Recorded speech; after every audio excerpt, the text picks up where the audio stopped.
Okay, hi, my name's Ray.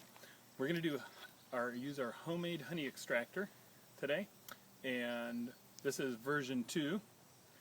You may have watched version 1 last year. Lou Robinson, my friend, is here, and this honey extractor was designed and built by our friend Dennis Booth. Bonnie Booth is a friend of ours who is also a beekeeper, and this is what we came up with. So I'm going to lift it down and show you the mechanisms that we're using. This is the actual extractor. It's a piece of all thread that Dennis purchased, and then he put a nut on the bottom with a washer and another nut to hold the bottom frame support in place. Then you come up, and here there's a wing nut, and I didn't loosen this for the video, so you loosen this wing nut up enough that this assembly slides up. Now this is what I didn't show you last year, is, come over here Megan, my daughter, is filming this. You can see this is a piece of angle iron.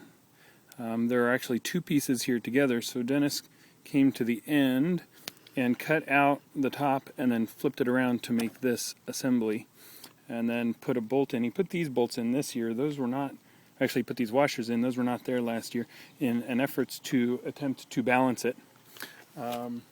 So I'm taking a frame, and you set the frame in. You can see there's a little notch at the bottom where the shoulder of the frame goes in.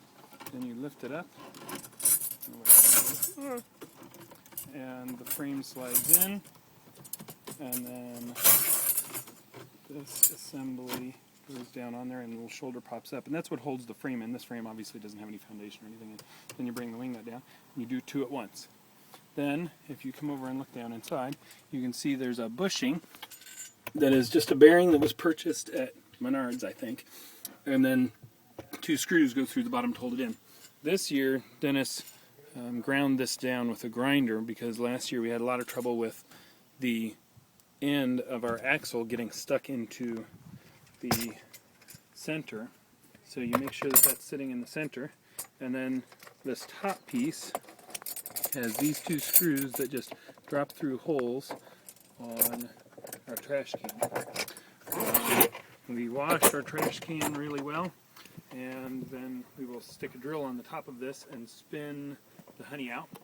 This year we're going to do it on top of the back of my pickup truck, and once you have honey in there, you pull the cork, and the cork the honey will drain through our strainer into our brewing pail. We're not actually going to brew anything, we're just going to use it to catch our honey.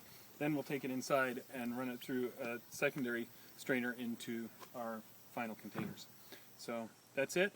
We'll be right back with actual honey extraction.